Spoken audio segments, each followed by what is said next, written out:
Rachel. Thank you, Rachel, and good afternoon, everyone. Welcome to our first quarter meeting of the Vision Zero Central Florida Task Force. And our agenda today, pretty straightforward there. We're going to give you some updates on the grants, both the current one and the one that we have in the pipeline. Adriana is going to share some information about Safe Streets Approach project-based tool. Laura is going to speak a little bit about our road safety audit process.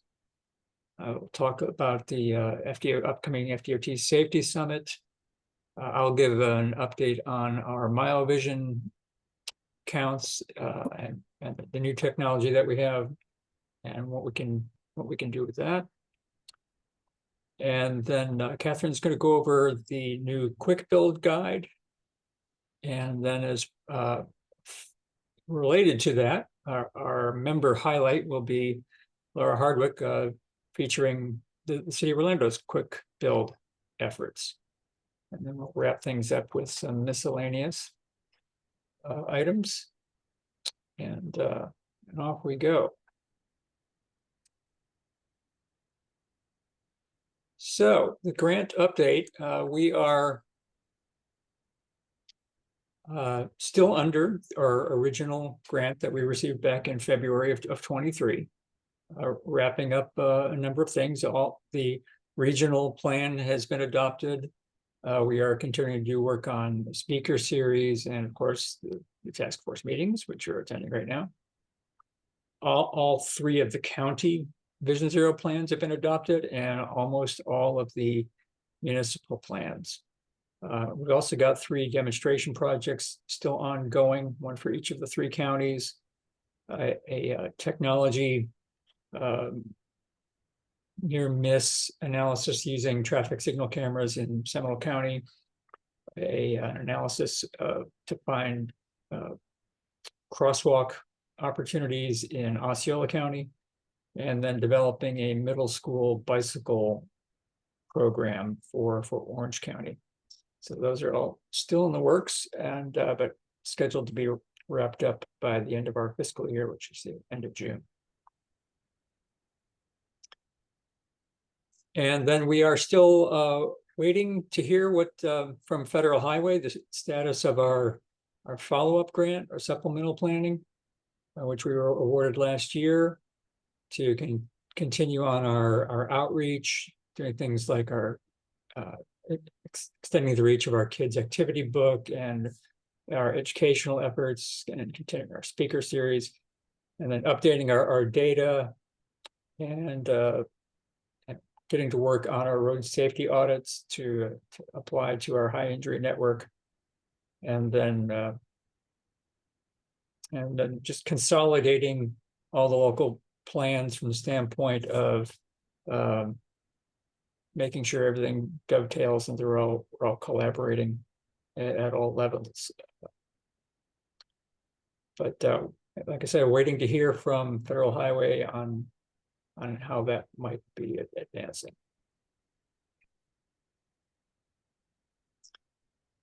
All right, any questions on that before I hand over to Adriana? All right, don't see any hands up on that. All right, Adriana will take us to the next section here. Thank you. Well, as Mike indicated, I'm going to be talking about the Safe System-based product tool and a couple of training sessions that we hosted with FHWA for our staff and partners about STROADS and these resources that are based on the FHWA Safe System approach. So first of all, many of you may be familiar with the term STROAD. A STROAD is a mix between a street and a road. So streets are those segments of our network that primarily serve places. The roads are segments that are primarily serve movement. The strokes, being a mix of those, try to provide both movement and access, but fails to provide these functions safely or efficiently. Next slide. So the strokes have a high level of mobility, but also high levels of access. High levels of speed, which increases the kinetic energy, and at the same time, high levels of multimodal use, which with high speeds increases the vulnerability to those high levels of kinetic energy. Next slide. So what can we do about this? What can we do to fix strokes? First, we can take a look at policies and standards and implement complete streets and safe system speeds policies.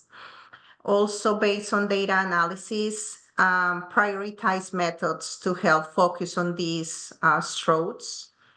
In terms of traffic operations and signals, implementing pedestrian and bicycle improvements, as well as strategies to manage conflicts with turning vehicles. And those, again, taking a look at incremental improvements, applying quick build methods, implementing pilot projects or phase projects can be opportunities to start improving those strokes. Next slide. Okay, so as mentioned before, the FHWA Safe Systems Approach project framework provides new resources for measuring and prioritizing the safe systems approach. When we were developing the regional and local safety plans, these principles were applied to our methods of developing the plans.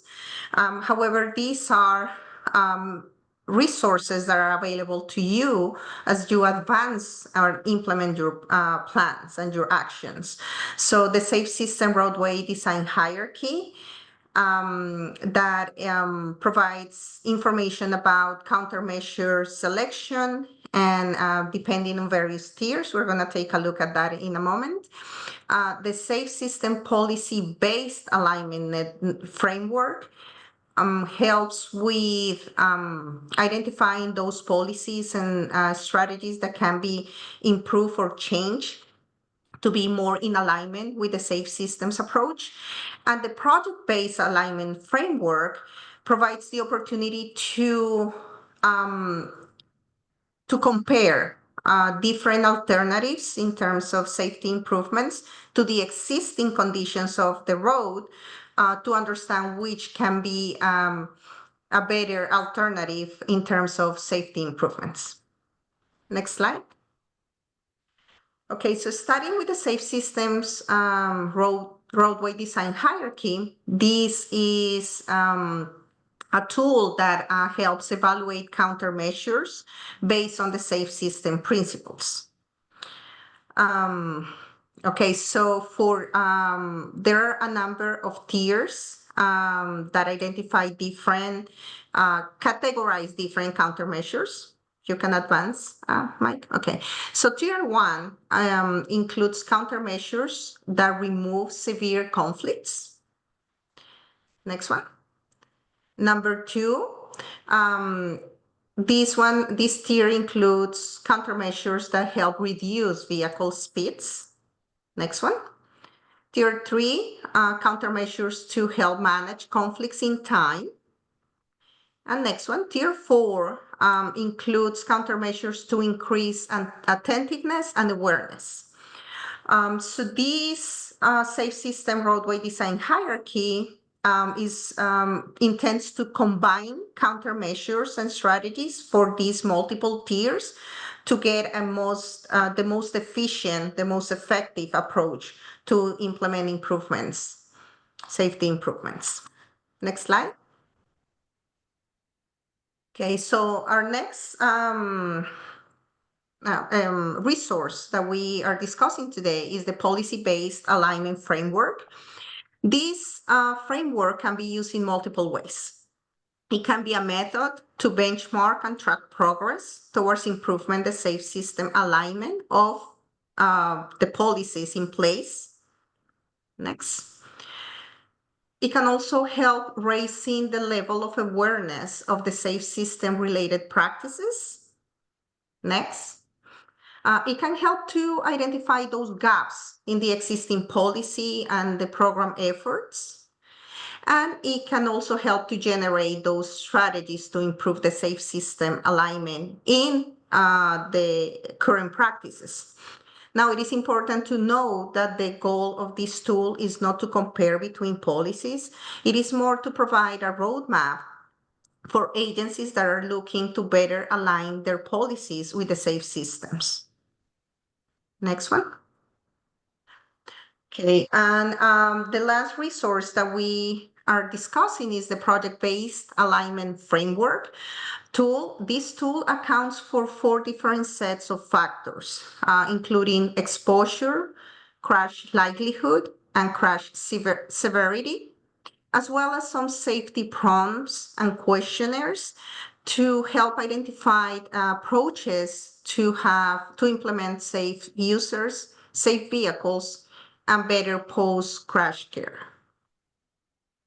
Next one. Okay, so this project-based alignment framework tool is an Excel tool that provides a means to compare potential improvements among each other and with the existing conditions.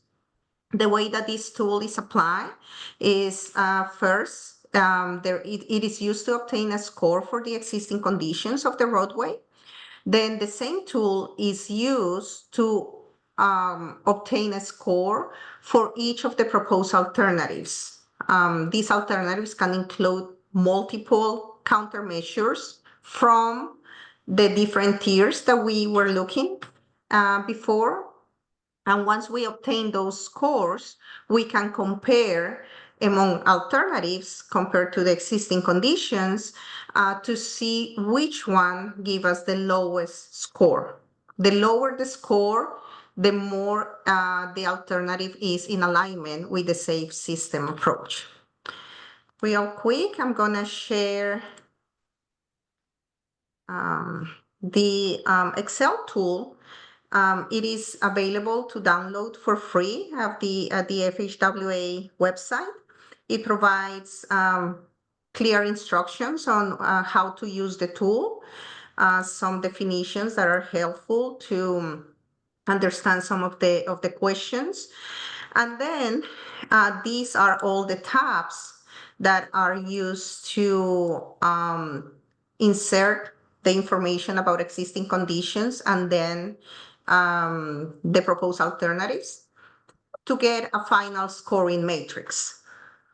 This final scoring matrix provide the total score. Once you obtain the one for the existing conditions, then the alternatives are incorporated to obtain the total score for the alternatives, which can be compared to identify that one that provides the lowest score compared to the existing conditions score. And lastly, it also provides these qualitative questions that can help identify those improvements needed for these safety elements related to road user, vehicles, and post-crash care. Now going back to the presentation, Mike, next slide, please.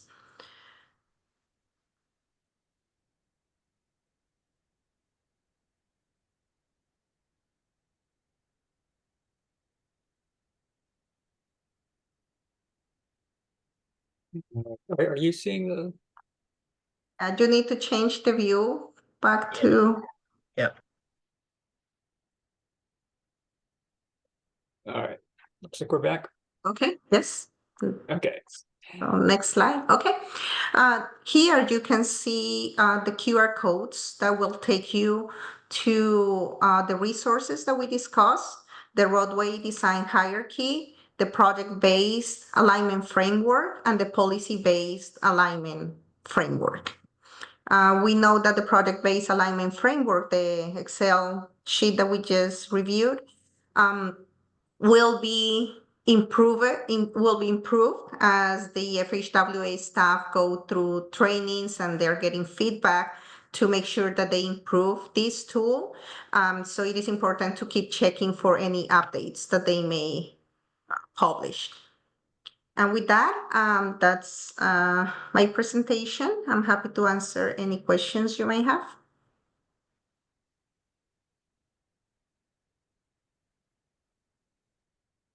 All right, I don't think I see any Okay. hands or comments, so. Okay, I have something to add. Oh, Sorry, I was looking for the hand raise tool. I this couldn't works. find it as quick as I found the unmute. So I just wanted to share that we have used the policy-based alignment framework tool for our current proposed growth management plan updates at the City of Orlando. The tools are a little wonky, I will say, when you first get in them. But once we sort of got our footing in it, amazing resource. It provided a really good sort of third-party perspective on our growth management plan objectives and goals, and very easy, actionable ways to update them so that it is more literally aligned with the safe systems. So have found the policy-based framework really helpful. It's not as quantitative as the project-based ones, and I haven't had a project for that one yet, but I assume it'll be similar, sort of a little intimidating at first, but once you get in, some really clear quantitative ways that you can improve design on a project. Thank you, Thank you for- Laura. Yeah, that was great perspective. And I'll note that our trainers for this tool, and they were here back in January, noted that other users use this to help them with sort of comparing different countermeasure alternatives to see which ones will be the most in alignment with the safe system hierarchy. And also, not that this is an issue here because everyone has an action plan, or almost everyone has an adopted action plan, but they did note that there are communities throughout the US that were able to obtain Safe Streets for All funding without planning funding, using this tool when they didn't already have an action plan in place as a form of showing how what they plan to do would get them in better coordination with the safe systems hierarchy. So it's a powerful tool. As you get into it, if you have questions, feel free to reach out to Adriana or I, particularly on the project-based tool. That's kind of what we focused on for the training. And then it sounds like Laura Hardwick and her team are the experts in the region on the policy-based framework. There are no more questions. Let me check for hands. Go to the next slide. All right, thanks, Mike. So switching gears just a little bit, I'm going to spend a few minutes talking about roadway safety audits. It's our intent at MetroPlan Orlando to support the completion of a number of RSAs or types of RSAs on high priority corridors on the high injury networks. Here in the region, as Mike mentioned earlier, they were a significant portion of our application, our 2024 successful 2024 Safe Streets for All application. And while that grant is currently on hold, regardless of what happens there, we do intend to pursue completing RSAs over the coming years. It'll just be sort of the number that we're able to financially support will be dependent on what happens with that grant. But in preparation for doing those RSAs, we worked with a team from FHWA's pedestrian and bicycle safety focus office to complete a train the trainer opportunity that happened at the beginning of February. So we had that FHWA team, pardon me, here for a full week, and we were able to complete RSAs on 2 separate corridors. So we spent the first couple days of that week down in Osceola County on Poinciana Boulevard. The segment that we looked at was US 192 south to Siesta Lago Drive. And then the latter part of the week, we were in Orange County over near UCF on University Boulevard, from Dean Road over to Alafaya Trail, right there at the entrance to the university. And so the stakeholder team for those training sessions included some Metro Plan Orlando staff. We had staff from various departments in each county, some other local stakeholders, and then subject matter experts. And both the RSAs that we did sort of utilize FHWA's guidance, their 8-step process for completing an RSA, so that the intent was that attendees, after going through this training, would be able to lead RSAs in the future. Next slide, Mike. So I just want to talk through what that 8-step process involves, and I'll use some of the graphics from our Poinciana Boulevard experience sort of to get us there. So as you can imagine, the first step in the RSA process is identifying what the project's going to be, what your corridor is going to look like. Every local agency is going to have different priorities, and really what's going to come down to is kind of how much time you're able to spend on the RSA, keeping in mind that for a longer corridor, you're going to need some additional time to be able to complete the field review part of things. Once you've identified the project that you're going to be focusing on, you can move on to selecting that RSA team. It should be an interdisciplinary team. Ideally, it should include at a minimum some planning staff, engineering staff, and enforcement staff. Some other disciplines that would be potentially useful to have either on hand or available by phone while you're out in the field include staff members for maintenance, utilities, folks maybe that are familiar with the types of comments and or complaints that are coming in on that roadway segment can all be useful to get a better understanding of the conditions on the ground or local procedures or requirements that may impact recommended improvements.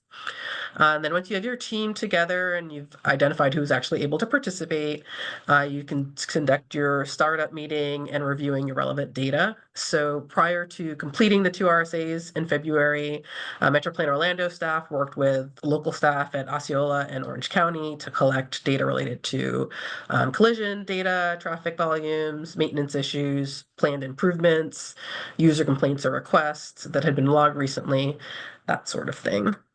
You can go to the next slide, Mike. Next slide. So the next step, once you have, oh, actually, you can go back. I didn't realize it was taking a while to advance. But once you have your data collected, you can do your preliminary findings meeting where you talk through the data that's been collected since this was a training, when we did our preliminary meeting, they sort of talked through that 8-step process and FHWA's guidance on that. But in a normal setting, you're really going to be talking through the data that's been collected and preparing the team to go out for the field reviews, which is the 4th step. And the purpose of those field reviews is really to observe the geometric and operating conditions that are out there on the ground. You're going to have your RSA team out observing site characteristics like roadway geometry, site distance issues, clear zones, what the drainage looks like, where there is signage or not signage, lighting conditions, that sort of thing. You're also going to be looking at traffic characteristics, the typical speeds that you're seeing, the mix of traffic that's on your roadway corridor. Going to be taking a look at surrounding land uses, including where there are traffic generators, where there are pedestrian generators. It's not a land use, but where there are bus stops in relation to some of those pedestrian generators. And then you'll be looking at like link points to the adjacent transportation network as well.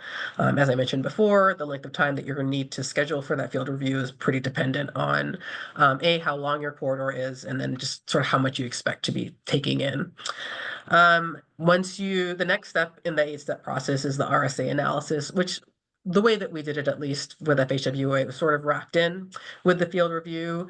But during this step, team members review the available background information, so the crash reports, traffic volumes, that sort of thing, in light of the observed conditions that are in the field. So prior to getting together, our FHW team had already done some of that analysis and had put together sheets that labeled where there were fatalities and had some information about that. And so while we were, as a team, out in the field, we were able to talk through those issues, talk about the geometric and other elements that were in the field that may have been contributing to some of those fatalities.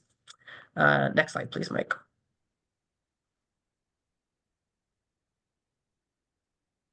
Yeah, Thank you. So once your field review is over, the next step is to have your preliminary findings meeting. During this meeting, the team is going to compile and discuss your notes and observations during the field review. You can see on the right side of the slide, we have a graphic where we went through and identified sort of a priority list of the types of safety issues that were encountered on the project. And then we brainstormed potential improvements to mitigate each of those safety issues that we identified. And that's what you can see on the graphic on the right side of the slide. It's very small, but those are each sort of ideas for how you can mitigate safety issues. And then under the model for the 8-step process, the presentation of these preliminary findings and recommendations is made to the roadway owner. And that representative has an opportunity to ask questions, seek clarification on the recommendation. And it's also a useful opportunity for the roadway owner to be able to either suggest additional mitigation measures or to say why there are certain recommendations that likely wouldn't be taken up and why. In the case of the training that we did, our roadway owners were out in the field with us. Actually, for Osceola County, there was some leadership that was present for that preliminary findings meeting, and so we were able to report out to them. But as that preliminary findings meeting wraps up and you get that input from the roadway owner, the RSA team then takes that back and compiles it into a preliminary report that is then sent out to the roadway owner. In the case of the RSAs we just completed, those will be sent to us here at MetroPlan Orlando, and then we will disseminate them to the roadway owner. And there is it is expected that the owner will submit a formal written response that basically talks through which recommendations will likely be pursued, which types may not be pursued, and what the issues were there, any contributing factors related to why certain improvement types would be implemented over others. And then there may be some additional ideas for other countermeasures that the local agency is interested in. Once that written response is received, then the RSA team is able to take those responses and wrap them into a final RSA report. Next slide, please. So our intent, as I mentioned earlier, is to fund the completion of a number of RSAs in the region because we really want to help support project development of safety improvements in the region. And we're trying to provide sort of a structured but flexible framework to complete that work. And that's sort of summarized here on this slide. So I'll do my best to walk you through it. It's a lot going on. In the header row of this table that we have here, there are sort of 3 types of RSAs shown in the orange, blue, and pink columns. And then over on the far right, we have the planning corridor feasibility study there, really for context, as a point of reference. I think all of us kind of understand what's included in a feasibility study. The blue column, that references the FHWA-based 8-step RSA process that I just walked you through over the last few slides. So that type of analysis, sort of from identifying the corridor and the team to finalizing the report, takes anywhere from 4 to 5 months. And some of that's dependent on the turnaround time for the agency response. It's looking like it's going to take a little bit longer for us to get that report back from our team with FHWA. There's a lot going on in the world right now, but generally that's about how long those takes. And the deliverable for that sort of RSA is a technical report that identifies the safety issues on the ground, a set of recommended improvements to be implemented over a short, midterm, or long-term horizon, along with planning level cost estimates. So that will be a type of RSA that we could work with our locals that are interested to do. A step up from that is what we're calling the RSA Plus option, which involves all of the steps that are included in the FHWA process, in addition to taking the next step on some of the key recommendations to develop concept plans for those recommendations and engineering cost estimates as well. Those may be more applicable for any safety projects that will be potentially implemented soon that you need concept level planning for and need to have a better idea of those cost estimates for your CIP planning. And then on the sort of less involved end of the spectrum, in that orange column, we have the high injury network countermeasure refinement option. The intent there is to complete field reviews in order to ground truth and adjust as needed the recommended countermeasures that were identified in your local Vision Zero action plan. Those for the most part, were done using desktop level review. And so the intent is to provide sort of a team that can go out there, do some limited data collection.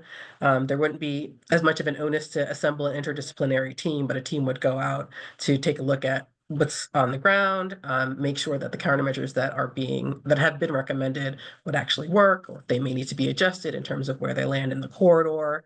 But the deliverable in that case would be sort of a graphics-heavy technical memorandum that confirms which countermeasures are feasible, potentially identifies a few new safety countermeasures, and then provides an updated planning level cost estimate as needed.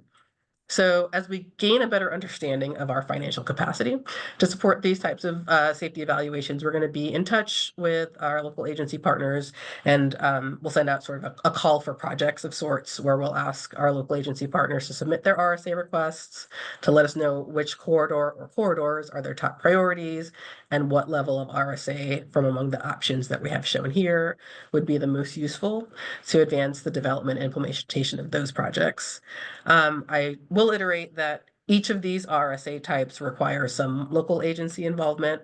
So with the reach and sort of the number of potential team members increasing from left to right, depending what type of RSA you're interested in. So we'll be requiring a committed local agency project manager to be the point of contact for the RSAs, sort of similar to the Vision Zero experience. You know, we'll have a MetroPlan staff member that's the point of contact as well, and then we'll have consultant support. So stay tuned for that. We're sort of waiting to see how things shake out with the grant so we know how many we can deliver, but we'll be in touch on those. Are there any questions at this point about the RSAs before we move on? Chat. All right, I don't see any hands. So I think we can move, go ahead to the next slide, please, Mike. I think you can go to the next slide as well. Right. All right, so I just wanted to take a couple of minutes just to highlight FDOT's efforts to pursue the action steps that were identified in their safety strategic plan that was unveiled at last year's inaugural Central Florida Safety Summit. So over the past several months, FDOT has convened a number of working groups that sort of fall broadly into 3 areas that are summarized under that focus groups header on the left side of the slide. We have MetroPlan Orlando staff that's serving on groups in each of those 3 areas, and the groups have been doing some preliminary research and nailing down their work plans for 2025 over the last month or 2. And each focus group is going to be presenting their work plans at the next steering committee meeting that's occurring on April 4th, so next Friday. And then the second annual Central Florida Safety Summit is going to be on Friday, May 9th. You can see the save the date flyer there on the right. It's going to be at the International Speedway in Daytona Beach. It's pretty cool. And that event is intended to be a celebration of the ongoing implementation of the safety strategic plan, pardon me, and to provide a forum for District 5 and partners to recommit ourselves to getting to 0 fatalities and serious injury crashes. I didn't see if Lorene was on. Let's see, I don't think so. No. Okay, I was going to give her a chance to say a few words, but Lorene's not here. So there's no questions on that. I will hand it over next to Mike. All right, thanks, Laura. Give you an update on what we're doing with MyoVision. So since late 2018, 2019, we've had MyoVision Scout cameras. MyoVision video system, it's portable. And after you collect the video, then artificial intelligence is used to do the counts. And they've since moved on to their next iteration, the Scout Plus, and we've got a couple of those. And from a capacity standpoint, what we can do with those, we can do regular road volume counts, we can do non-motorist counts, you can do them together, turning movements at intersections. They can now do near miss analysis. We used it for doing speed data for the RSA workshops. And they can also do counts and movements at roundabouts. The new units now have room for up to 3 batteries, and they're swappable, so you can actually go out there in the field and swap out batteries if you want to do longer counts. Historically, what we've been doing is just 48-hour counts because that was kind of the capacity of the older units, and we're sort of continuing with that, but there's opportunities to do more. There is a limitation of when got an extra wide road or wide intersection to have 2 cameras, but we have the 2, so we can accommodate that. To give you some idea historically what we've been doing, we've done over 100 count locations now over the past 5+ years. Like I said, they're all 48-hour, mostly mid-block counts. We did a bicyclist crash risk study back in 2019. We've been doing a number of baseline counts for projects where we know there's going to be a complete streets project or a side path project, so we can see what the poor condition looks like. We've also been getting out there just doing some trail counts, with some of the smaller trails that may not get as much attention. And we've also been putting them out for different contexts, classification areas, so we can get a better sense of how does context classification influence pedestrian and bicycle travel, and then how does that relate to type of accommodation? What's the nature of the road experience as well? And I mentioned the baseline counts. So we're looking for if you have more opportunities out there. This is what we've currently either done a baseline for, or that we're planning to do a baseline. No worries if you can't read it all, or if you don't spot yours. But if you think you have one that we might be interested in, just shoot me an email, and we'll talk about whether or not we've already done that, or how we can fit it in. We've got some time this year in our calendar to do some more deployments. Typically, what we like to do deployment-wise is from January through June. After that, you're too much into the thunderstorm season, and then hurricane season, and then the holidays. So the first half of the year is better for doing our counts. But happy to take any questions that anyone has about MyoVision. Like I said, if you have a specific request for a particular count location, just shoot me an email, and we could talk about that and how to make that work.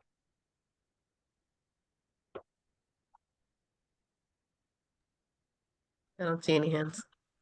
All right, not seeing any either. All right, well, thank you.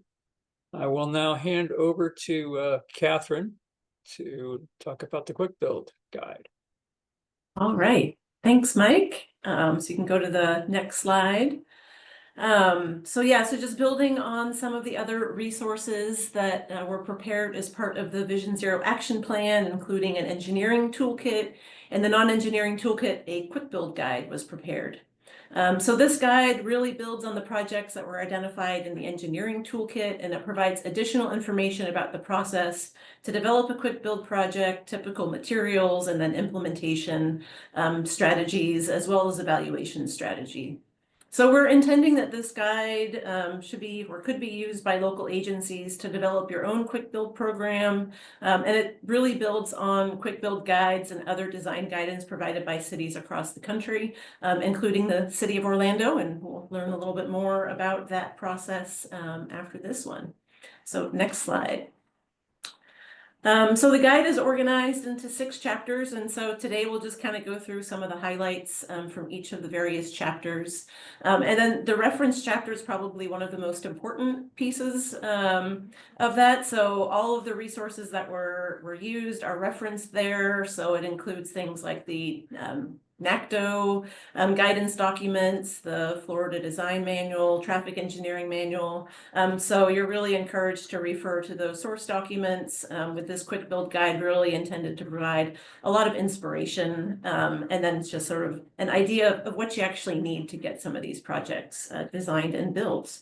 So what is a quick build project? So it refers to an accelerated method of project delivery that really helps agencies implement infrastructure projects using low-cost materials that can be installed quickly.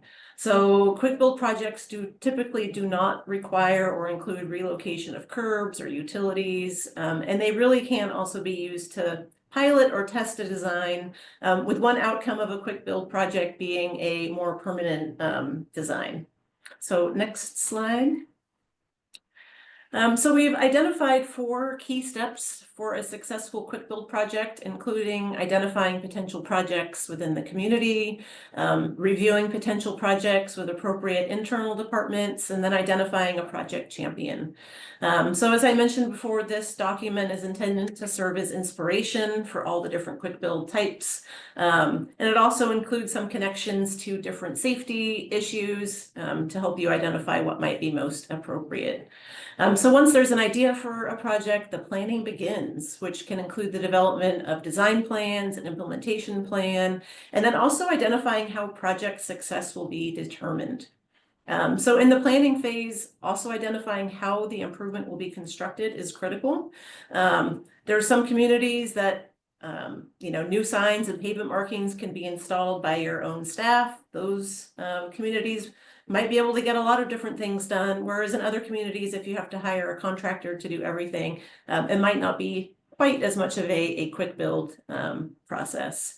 So once the project has been designed and the construction mechanism determined, it's time to build it. And then in some communities, stakeholders, community artists are invited to take part in the installation, while in others, it's really just done by the contractors or city staff.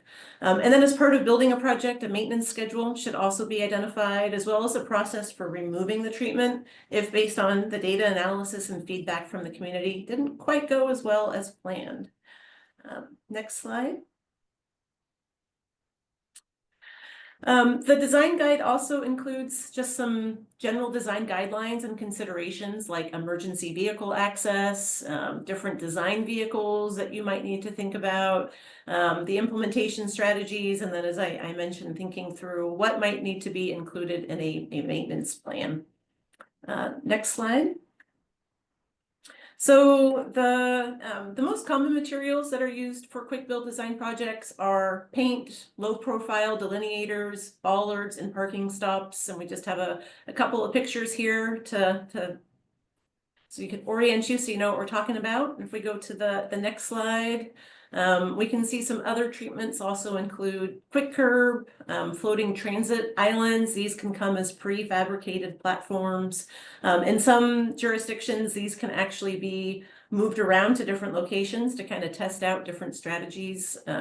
There's also rubberized devices like speed humps, speed cushions, raised crosswalks. Again, some of those materials are intended to be placed in a location, you pilot it out. If it works great, you might want to replace that with a more permanent installation, and then you can use the temporary one elsewhere in the community. And then there's also pavement surface coatings that can be used as well.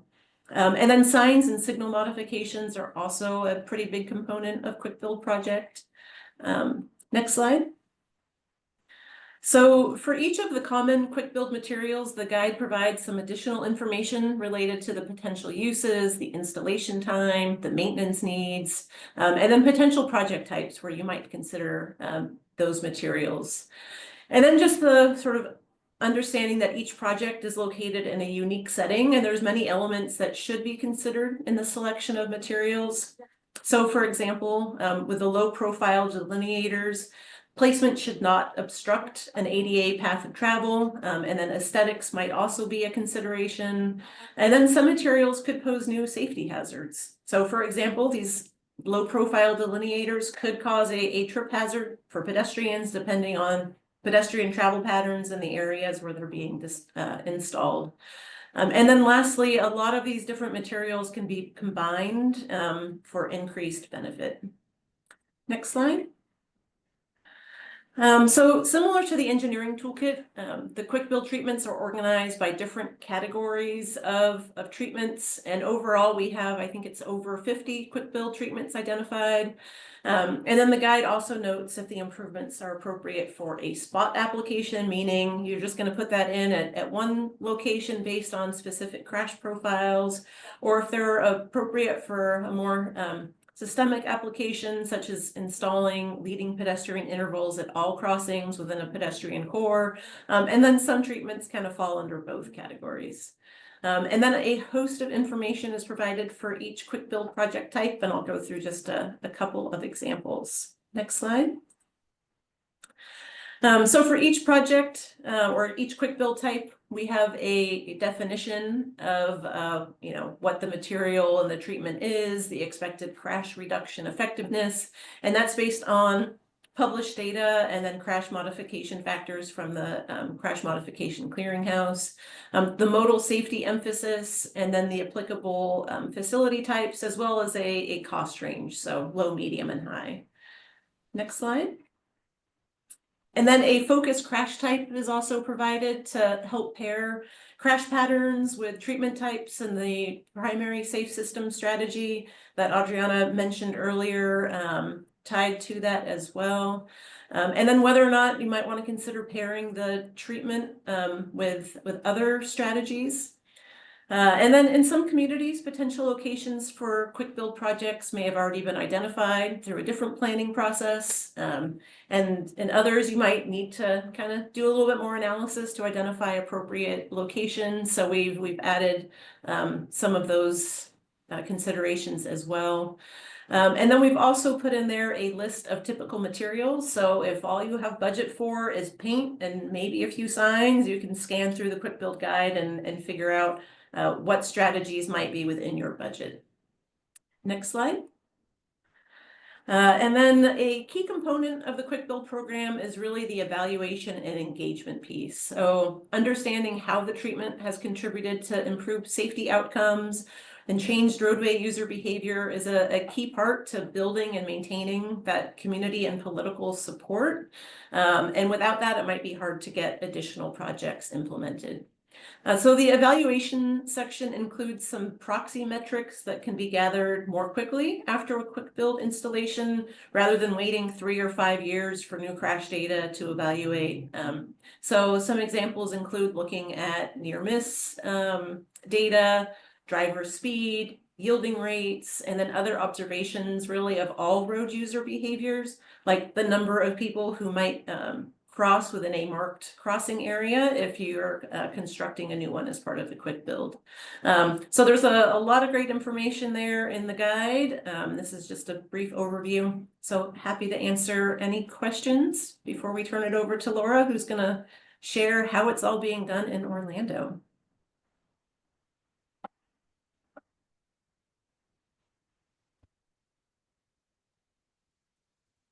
I don't see any hands.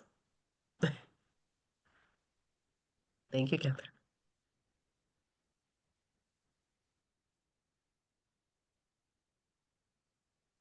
All right, take it away, Laura. All right, so really glad to go right after Catherine because she really set the stage for you all with quick builds, and apologies to anyone who has seen me present recently on it. There's a lot of repetition, but I'll try to make it as tailored to this group as possible. So it was we can go to the next slide. I hit my arrow button like it was gonna do something. So in 2022, the city of Orlando really started in an intentional way on the quick build program. But like a lot of cities, you probably have done similar projects just to address safety issues.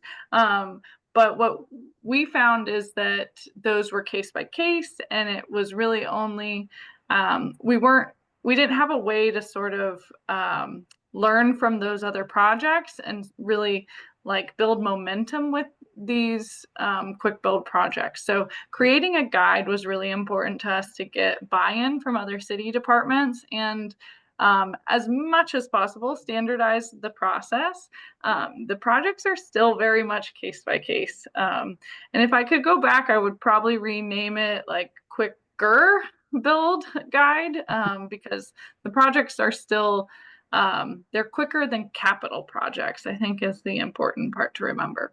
So when we crafted our guide, there were 4 main categories that we needed to make sure we were defining the difference between quick builds. And then so that's the timeline, process, materials. But to the next slide, the most important thing is the goals for each project. So we wanted, if we were going to embark on a quick build, we need to identify at least one of these goals.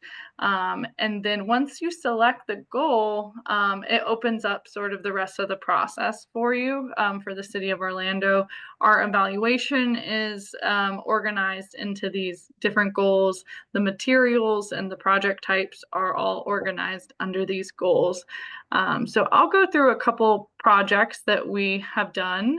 It depends on how you count a quick build project, how many we've done in the city. We have done, I believe at this point, every level of projects from demonstration, pilot to rapid. I've also found it helpful to take a project through each of these levels, especially if it's a big change for a community. It helps to ease into it. That's what we did with the Corinne pilot path. So I think that is the next slide. This goes over the life cycle of a project. So very similar to what MetroPlan has put out, starting with how you, where does the idea for a quick build happen? One important thing about the City of Orlando's guide is it is a combination of city-led and potentially community-led quick builds. So we wanted to open up this process for our community to tell us where they would want quick builds. So on our website, there's an interest form that residents can fill out, and it has them select their goal, and that they can drop on a map or tell us where they have an issue and what goal they want. And then it comes to city staff, and we screen it for all these wonderful things, crashes and existing projects and all of that. And if it's a good fit, we'll move it through. And currently the city is really leading a lot of these projects. But I think my goal and the future would be to have some community groups or some more modular projects that would be easier to sort of hand off to a local school if they wanted to do like a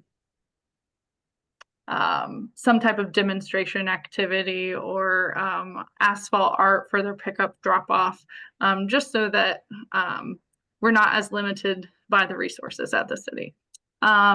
Then really going into that build and transition, it's hard to say that we're going to take something out. So we're really focusing on transitioning and learning from the project while it's on the ground and making tweaks before we just say, oh, this didn't work, we've got to start over. Again, we saw that a lot with the Corinne pilot path, which I think is the next slide now. Yes, finally. So we started this project as just a pop-up, which was a one-day event for Walk and Roll to School Day, where we converted a underutilized parking lane into a walking and biking path. So we did that in 2022, and then we did it again in 2023. And the mayor said, let's make this more permanent. So then we went and graduated to a pilot path. And in doing so, we had to tweak the design a little bit. For the events, we had people walk at the driveways, actually, and some of the local streets, making sure that the kids were looking both ways and that cars were waiting for the big swaths of children. Going into a pilot path where people aren't going to be out on the streets 24/7, we had to make changes to the design to try to encourage that attentiveness without us there. And then after we discovered that the materials on the screen were not working out for us in terms of maintenance and durability, when we decided to go to a rapid project, which is a project that is on the street for an indeterminate amount of time, we changed the materials again. So we can go to the next slide. This is the executive summary of our evaluation. We threw in the kitchen sink for evaluation for this project since it was one of our first. So we measured a lot of things that I might not measure on future quick builds, just knowing the shortcomings of certain data points. But for this one, it was really helpful to have it all. My favorite thing on here is the 16% fewer speeding vehicles next to the path. I think this is a really important data point for us because we hear a lot about how on-street parking can be traffic calming, which is true. But this project shows that the separated bike lane is actually a better traffic calming element than the parking was. And we're providing space for people biking when they didn't have it before. So let's take a look at another project, which is on the next slide. Oh, there's the new design and sort of our what's next. So moving to the downtown asphalt art, which you saw a preview of some of these in Catherine's presentation. And to call back to Adriana's on the safe systems approach, this was a project where we really didn't have any changes we could make to the built environment for removing severe conflicts. So we landed at that increased attentiveness with the asphalt art. So when I'm talking about downtown asphalt art, I'm talking about these 4 murals on Orange Avenue, which I hope some of you all have seen since they're not far from the MetroPlan offices. I'm talking about 2 intersections on Orange Avenue that have artistic crosswalks and curb extensions. I think one of those is featured on the cover of MetroPlan's guide. And then I'm also talking about all of the intersections on Rosalind that we've put out artistic crosswalks, curb extensions, and a new one, bike lane bend outs, which is the closest thing we were able to get to a protected intersection with the bike lanes on Rosalind. So that is reflected in the total costs you see on the screen for those projects. It's a lot of projects. We can go to the next slide. I think I've just got a couple pictures going through showing some of the installation process. So we use traffic paint for these murals because this road is supposed to be resurfaced and two-wayed in a shorter amount of time. So we chose a shorter material.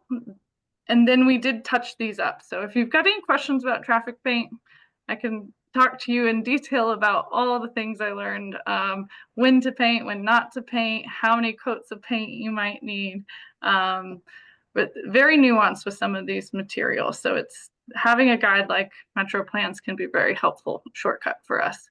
You can go to the next slide.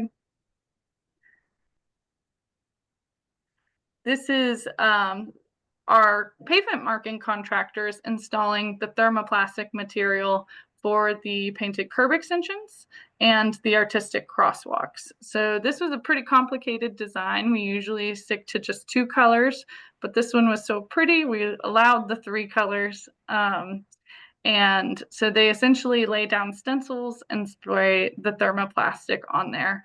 You do have to do special order colors, but it's not that different of a price versus like the green bike lane because it's the same material. You can go to the next slide.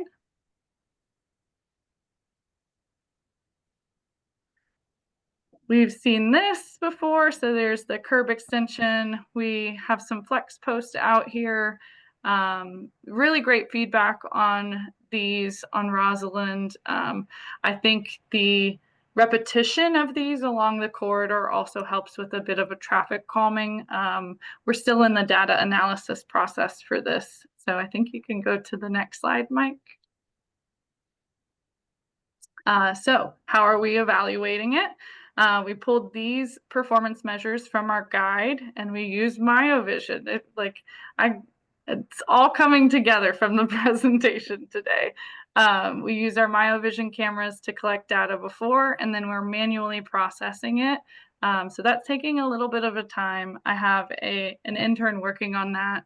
But I want to show you guys what that manual processing looks like. If you don't have a lot of money, but you do have an intern, you can collect this data via a spreadsheet.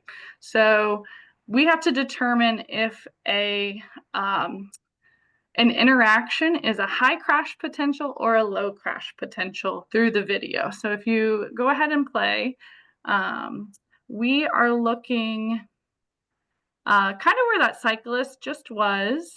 We're going to be looking in that area of the roadway. Might be able to mark it right here. And this car. So I guess I can't really do, maybe if you all want to react, use the react button and do a thumbs up if you think this is a low crash potential interaction between that SUV and the pedestrians.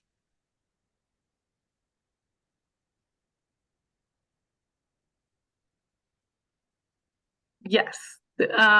So short answer is the driver properly yielded before they turned and allowed those pedestrians to cross.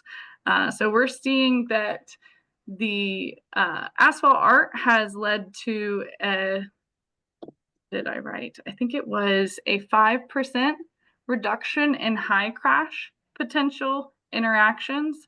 And if you press play, Mike, this one's very obvious. So it's a high crash potential. We're looking at that pedestrian right there and that vehicle that just had to swerve out of the way for them. So we saw that these types of interactions went down about 5%, and we've only evaluated 2 of the 4 intersections. And so I think this is really telling. It goes along with the Bloomberg asphalt art study that said they would go down 50% ped bike crashes. But when we're looking at near misses, you might see even more benefit through that. So we've got the guide. We've got a couple really great projects in downtown and in our neighborhoods. But we did receive a SS4A grant to just take it to the next level with our quick builds. So we have 28 quick build sites throughout the city of Orlando that are supposed to influence our pedestrian plan for the city. So we'll do preliminary planning, but then we'll look at the results from these quick builds to help us prioritize which pedestrian projects we should really focus on to have the biggest bang for our buck when it comes to pedestrian safety. So if you go to the next slide, I have the 28 schools listed here, and we are partially obligated with this grant. So I have heard that from our point of contact at Federal Highways, they're most likely going to be obligated for this section. So I'm grateful and hopeful about that. So what we're looking at right now is bundling these. So 28 is a lot. It's a big step from just a couple downtown. So we're putting them into separate buckets. We're going to tackle the ones that are just that we can do with city crews. So that's going to be anything with traffic paint or just anchoring objects into the roadway. So like those low profile bike lane separators. That'll be design level 1. Design level 2 is going to be something that requires a contractor if it involves thermoplastic. And then design level 3 is a project that might require a little closer to roadway plans or larger scale or coordination with some of you on the call because it might be on an Orange County road or it might involve Lynx bus stops. So we put those into design level 3 because they're going to take more time, more involvement. So that's how we're bundling those to move forward. I would say in all, you could go to the next slide, Mike. The quick build guide and projects have been, it's always a lesson to learn. There's no, if you're looking for a cookie cutter approach to things, this is not exactly the spot for it, but the guide that MetroPlan has put out, other people's projects are helping really scale this type of work up and get it done quicker, but you will still learn very unique things about each of your projects. So as you go into more quick build projects, keep an open mind and be adaptable. Those are like the keys to it. You have to be willing to change your design, change your installation date, change your materials as you learn more things about the safety issues. So I hope I haven't gone over time, but so that's about all I've got on the quick build guide. Does anyone have any questions? All right. I don't see any hands yet, but I have a question while we give people a chance to think. What's the schedule like for those 28 locations? As we will want to hear how things went and what your findings were. Throw it back in. Yeah. So the generic schedule is about and Michael Greco is on the call from the city. He is the planner attached to that project. So you can chime in if you have better information than me, Michael. He's really helped bundle those together. So we've got concept. I would say that took us about 2 months. For design level 1, the design is going to take, I'd say, about a month for each design level. So 1 month for design level 1, 2 for 2, 3 for 3.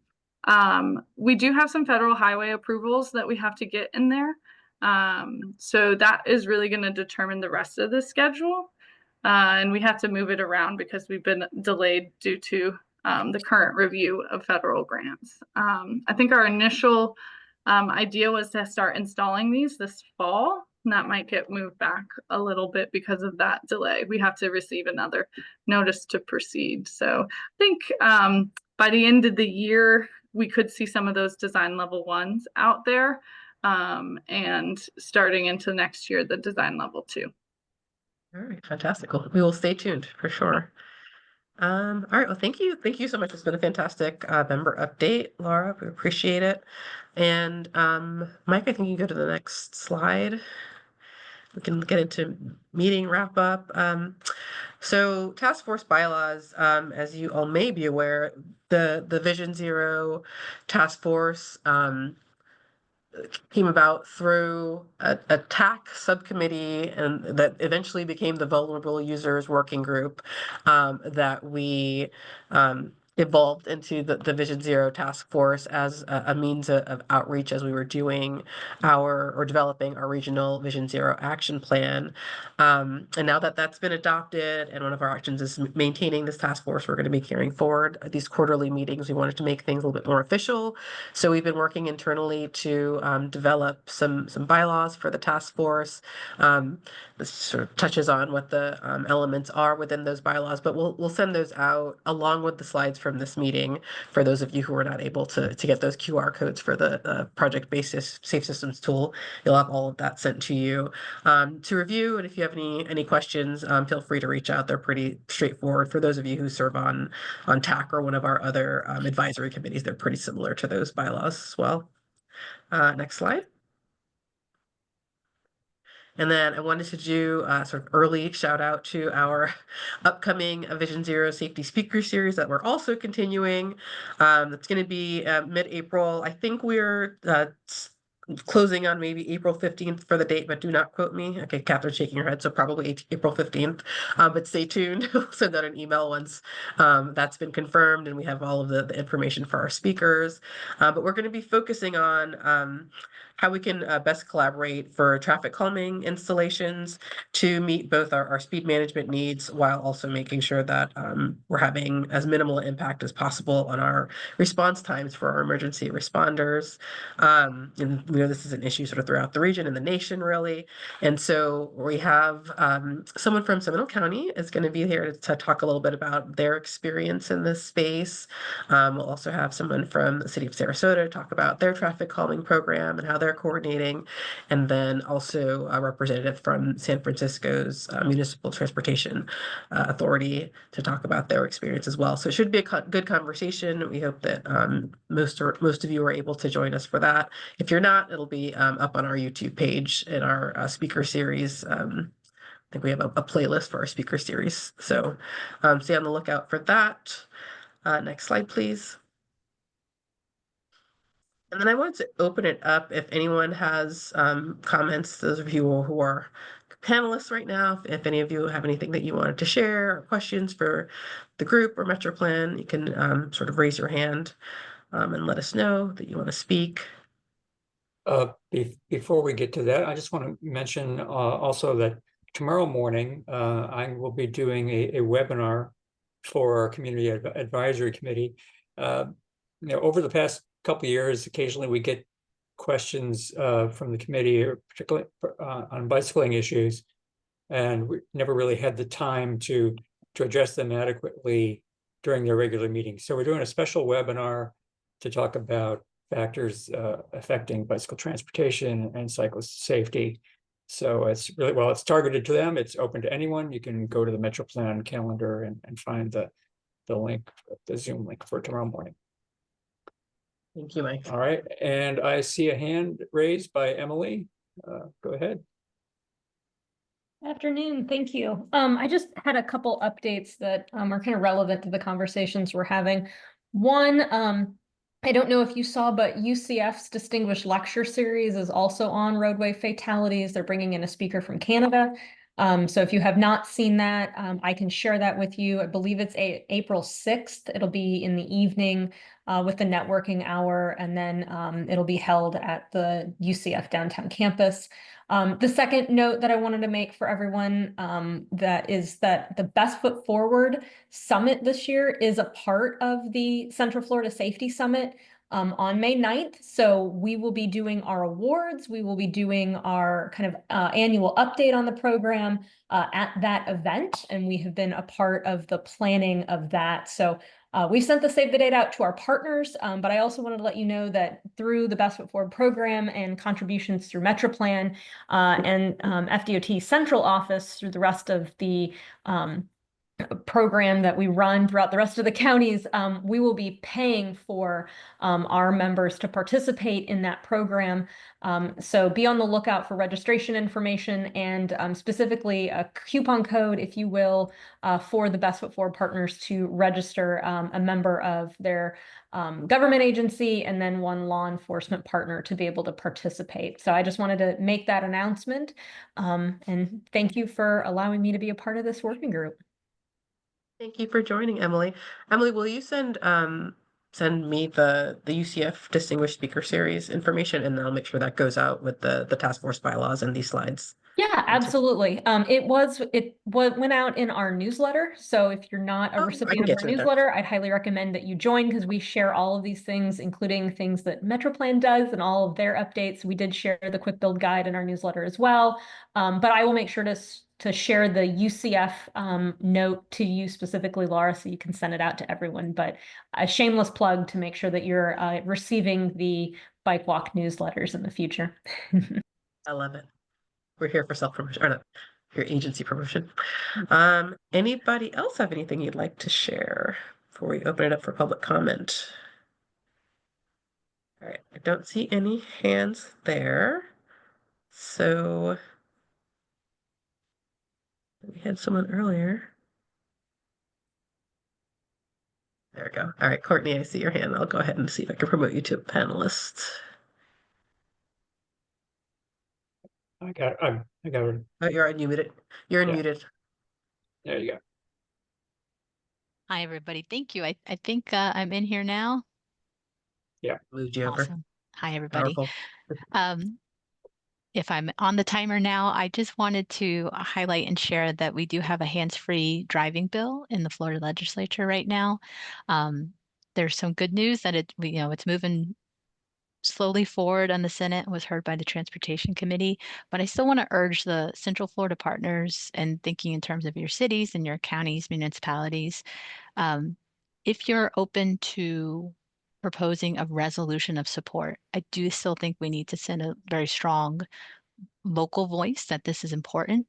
Everything we heard today is great to see all the engineering solutions and the things that can be done on the planning side to make our spaces safer for everybody. But I think we can all agree, and we've seen this can counteract all the good work of all of our partners. So would really love to follow up directly. Hopefully you guys know how to get a hold of me, president@floridabicycle.org.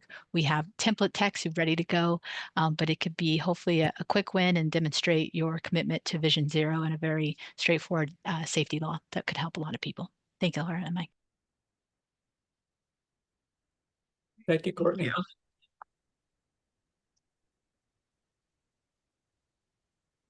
All right, I don't see any additional hands for public comment. So Micah, you can close this out. All right, well, it's pretty straightforward. I just thank you all for your attendance and attention. And we will see you next time. Everybody. Thank you. Thank you, everyone.